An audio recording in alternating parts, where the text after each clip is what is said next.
"No attorney," my brother said loudly enough for everyone in the courtroom to hear. A few people laughed under their breath. My father sat there smiling confidently.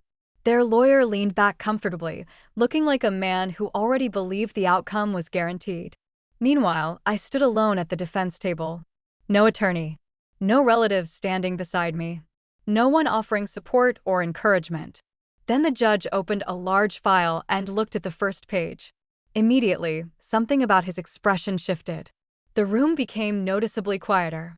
He turned another page. Then another. A moment later, their attorney suddenly rose from his seat.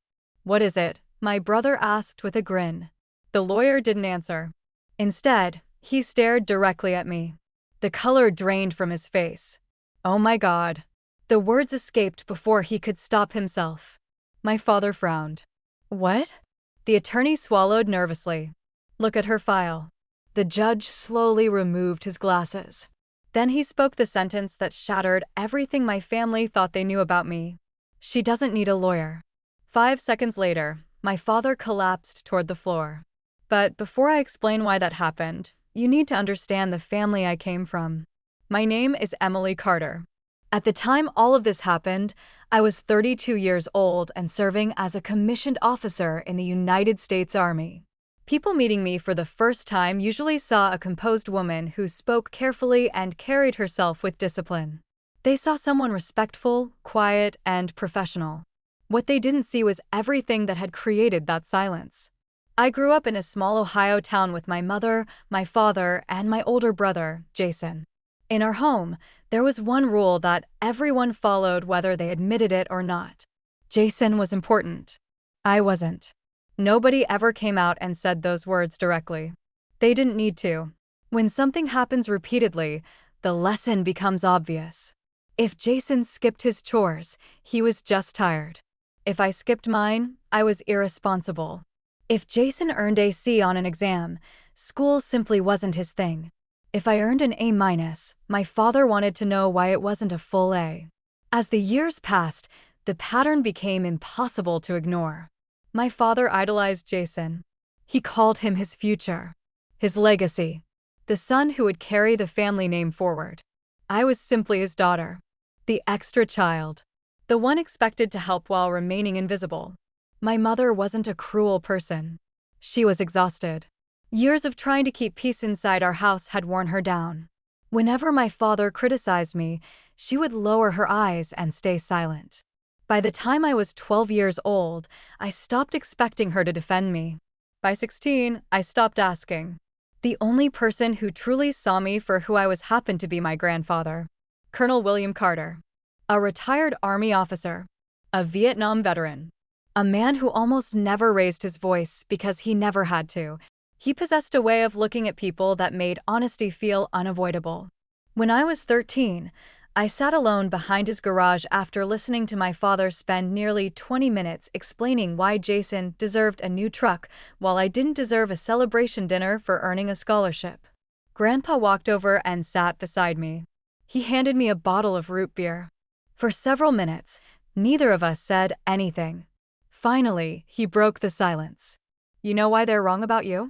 I shrugged. He smiled. "Because they're using the wrong ruler to measure you." I never forgot those words.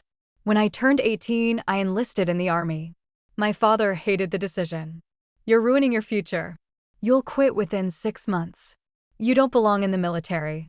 I remember standing in the kitchen listening to him. Then I remember Grandpa quietly pushing back his chair and standing up. "Funny," Grandpa said. "What?" "You said the exact same thing about me." The room instantly fell silent.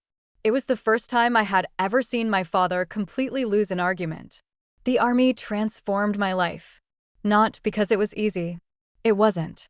Basic training pushed me to my limits. Deployments were even harder. The sacrifices never stopped. But for the first time, effort mattered. Performance mattered. Discipline mattered. Nobody cared who my father was. Nobody cared whether he approved of me. The uniform didn't care. The mission didn't care. And I loved that. During the next decade, I built a successful career. Promotions followed. Awards followed. New responsibilities followed. My father barely acknowledged any of it. When I became an officer, he changed the subject. When I received military commendations, he talked about Jason. When I purchased my first home, he asked why I wasn't married. Meanwhile, Jason moved from one failed business venture to another. Failed investments. Failed relationships. Failed opportunities. And every time he stumbled, my father rushed in to save him. Money. Excuses. Another chance.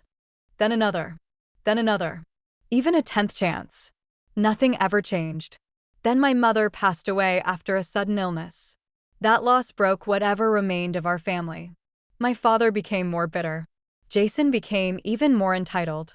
And Grandpa became the person I relied on most. Every Sunday, I called him. Sometimes we discussed military history.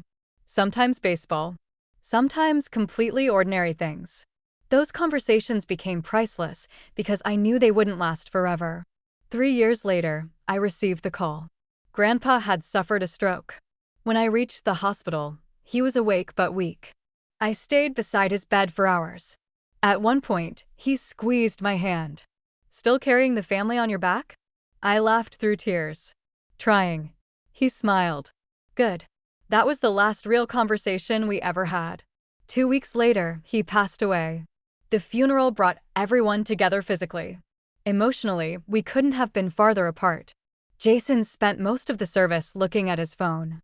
My father accepted condolences like a politician working through a crowd. I stood beside Grandpa's casket remembering the only person who believed in me before I learned to believe in myself. A week later, the family gathered for the reading of his will. The attorney began with routine matters. Personal belongings. Charitable contributions. Family keepsakes. Then everything changed. Grandpa's largest asset was a massive investment portfolio along with several properties he had accumulated over decades. The total value reached millions. Far more than anyone expected. The attorney adjusted his glasses and read Grandpa's final decision. Most of the estate was left to me. Not Jason. Not my father. Me. The room froze. Jason laughed because he assumed it was a joke. Then he realized it wasn't. My father's face immediately turned red. "What?" The attorney repeated the statement. Jason jumped to his feet. "This is ridiculous." Then my father pointed directly at me. "You manipulated him." The accusation exploded through the room. I stared at him. "You don't actually believe that?" "Oh, I absolutely do." The attorney tried to calm everyone down. It didn't help. By the end of the meeting, my father and Jason were already discussing a lawsuit. 3 weeks later, they officially filed one. They accused me of manipulation, fraud, undue influence. They wanted the will thrown out. They wanted every dollar. And they were convinced they would win. Because for the first time in their lives, they were about to discover something they had never bothered learning about me. When I informed the court that I would represent myself, my father laughed. Jason laughed even harder. And on the first morning of trial, as we entered the courthouse, Jason leaned toward me with a smile. "No lawyer." He shook his head. "You're finished." The morning of the trial felt surprisingly normal. Gray clouds hung over the courthouse. A light breeze pushed fallen leaves across the parking lot. People rushed through the entrance carrying coffee and briefcases like any ordinary workday. For them, it probably was. For me, it was the day my family intended to take away everything my grandfather had chosen to leave behind. I parked my car and sat quietly for a moment. In the rearview mirror, I studied my reflection. I looked calm. The military had taught me an important lesson. From the outside, fear and confidence often appear identical. The difference exists only inside. I gathered my paperwork, exited the vehicle, and headed toward the courthouse. My father's truck was already parked there. So was Jason's luxury SUV. The one he absolutely couldn't afford. Inside the building, I spotted them immediately. Jason stood beside a tall man wearing an expensive suit. Richard Lawson, one of the most successful probate attorneys in the state. His hourly fee alone exceeded what many people earned in an entire week. Jason saw me first. A smile spread across his face. "Well, look who showed up." My father turned around. Neither man greeted me. Neither asked how I was doing. Neither treated me like family. At that point, I wasn't surprised. Lawson looked me over. Professional. Polite. Confident. Ms. Carter. Mr. Lawson. I understand you've decided to represent yourself. I have. He nodded. A brief silence followed. The kind people use when they're deciding how honest they should be. Finally, he said, "That is certainly your right. In other words, you're making a terrible mistake." I nearly smiled. Instead, I simply replied, "Thank you." Jason laughed. "You hear that? Even he thinks you're crazy." I ignored him. Years earlier, comments like that would have hurt. Now they meant nothing. The courtroom gradually filled. By 9 o'clock, nearly every seat was occupied. Some people had ties to the estate. Others were simply curious. A few were waiting for unrelated cases. Still, I could feel people watching me. People notice when one side arrives with a famous attorney and the other appears to stand alone. At least that's what they assumed. The bailiff called the court to order. Everyone rose. Judge Harold Bennett entered. I had researched him thoroughly. Former prosecutor. From a military family. Known for being fair but extremely difficult to deceive. He settled into his chair, reviewed several documents, and looked up. The trial began. Richard Lawson immediately took command of the room. He was exceptionally skilled. His voice carried authority without sounding aggressive. His questions seemed reasonable. His arguments sounded convincing. Watching him work, I understood exactly why my father hired him. His strategy became clear very quickly. He wasn't trying to prove Grandpa lacked mental capacity. That argument would have been difficult. Instead, he wanted the court to believe I had influenced an elderly man during a vulnerable stage of life. That was a much easier case to make, especially because I had maintained regular contact with Grandpa during his final years. The first witness was one of Grandpa's longtime neighbors, an elderly woman who had known him for decades. Lawson guided her carefully. "Did Emily visit often?" "Yes." "More often than other family members?" "Yes." "Would you say they were close?" "Very close." Lawson nodded thoughtfully. "Did Mr. Carter ever discuss changing his will?" The woman hesitated. "A few times after Emily's visits became more frequent." "Yes." Lawson allowed the silence to sit in the room. The implication was obvious. He didn't need to say anything more. Everyone knew exactly what he wanted them to believe. Then came another witness. Then another. Then another. Every testimony followed the same pattern. Nothing dramatic. Nothing explosive. Just small pieces slowly building a larger picture. Emily spent time with Grandpa. Emily called Grandpa. Emily visited Grandpa. Emily was close to Grandpa.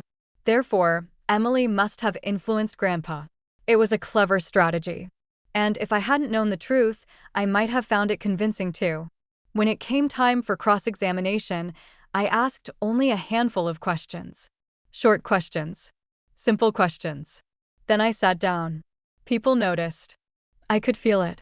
Most individuals representing themselves talk too much, argue too much, panic too much. I did none of those things. I listened. I wrote notes. And I waited. By lunchtime, my father looked pleased. Jason looked thrilled. He leaned back in his chair like a man already planning how to spend money he hadn't won. When the judge called for recess, Jason practically jumped out of his seat. Outside the courtroom, I found a quiet bench near a large window overlooking the city. I opened a bottle of water and reviewed my notes.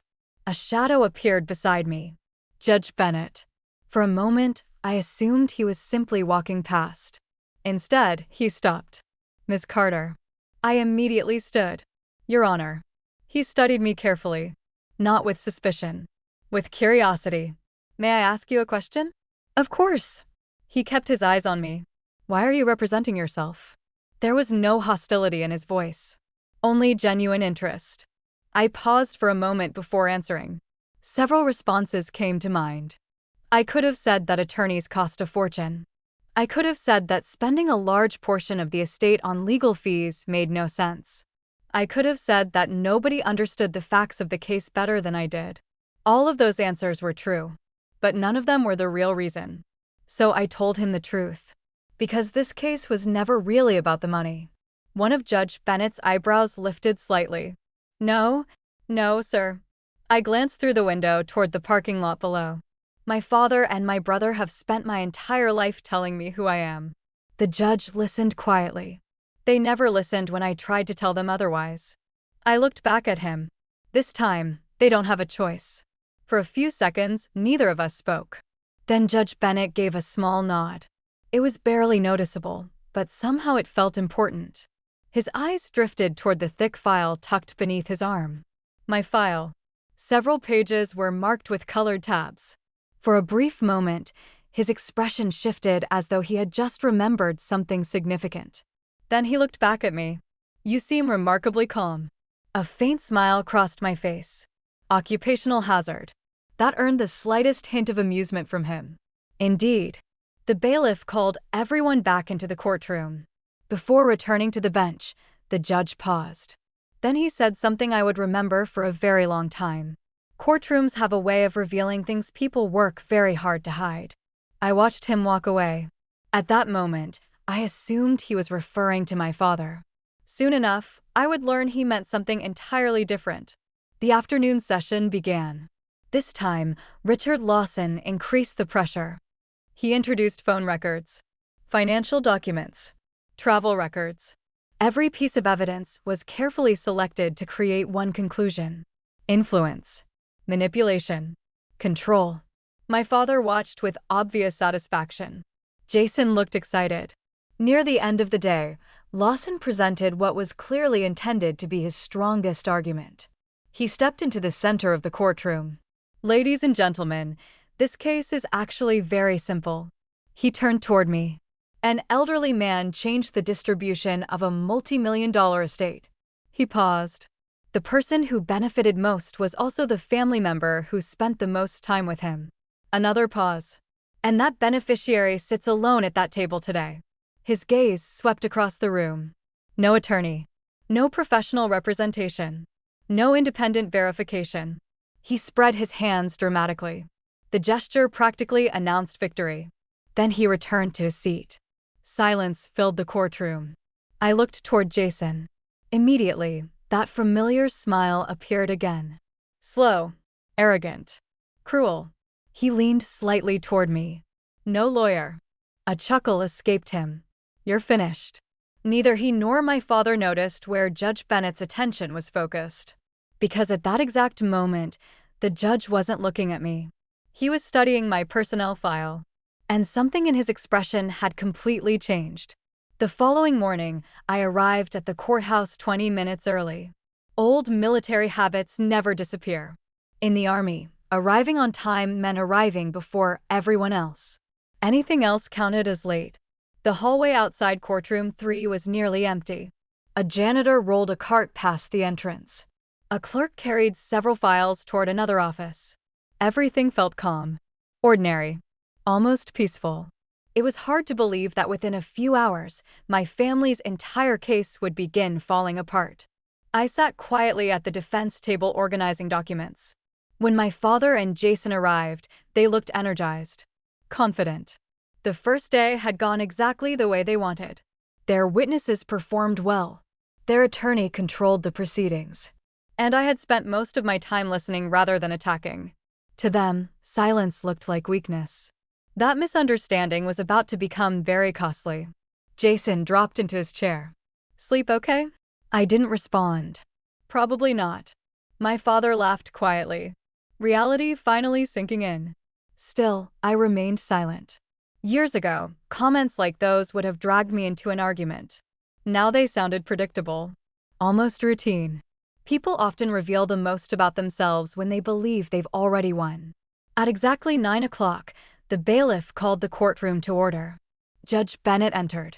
Everyone stood, then sat. Something immediately felt different. The judge wasn't carrying one file. He was carrying two. One was the estate case. The second was considerably thicker. I recognized it instantly. My complete personnel record. Not the public version.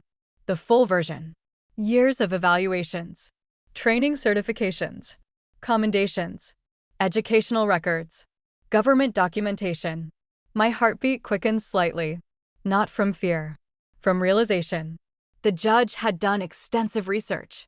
Across the aisle, Lawson noticed the file as well. For a split second, tension appeared on his face. Then it disappeared. The hearing began. Lawson stood. Your Honor, before we proceed, the plaintiffs respectfully request summary consideration regarding several evidentiary matters. The judge nodded. Proceed. Lawson delivered a carefully prepared argument. For nearly 15 minutes, he repeated the same theme in different ways. Emily Carter influenced an elderly man. Emily Carter benefited from that influence. Emily Carter lacked sufficient grounds to challenge the evidence. When he finished, he looked pleased. The courtroom remained quiet. Then Judge Bennett looked toward me. Miss Carter. Yes, Your Honor. Would you like to respond? I stood. Yes, sir. I approached the podium without notes. Without a prepared speech. Only facts. Over the years, I had testified in military investigations, administrative hearings, command reviews, and official proceedings. The location was different. The pressure wasn't. For the next 10 minutes, I addressed every claim one at a time. Calmly. Methodically. Without emotion. When I finished, I returned to my seat. Lawson appeared unimpressed. Jason looked entertained. My father looked relieved. Then the judge began reviewing documents. One by one. The courtroom waited. 30 seconds passed. Then 60. Then 90. Finally, Judge Bennett removed his glasses. Mr. Lawson. The attorney stood. Yes, Your Honor. The judge tapped the thick personnel file. What is your position regarding Miss Carter's ability to represent herself? Lawson looked surprised. My position? Yes. He adjusted his suit jacket. I believe self-representation places her at a significant disadvantage. The judge nodded slowly.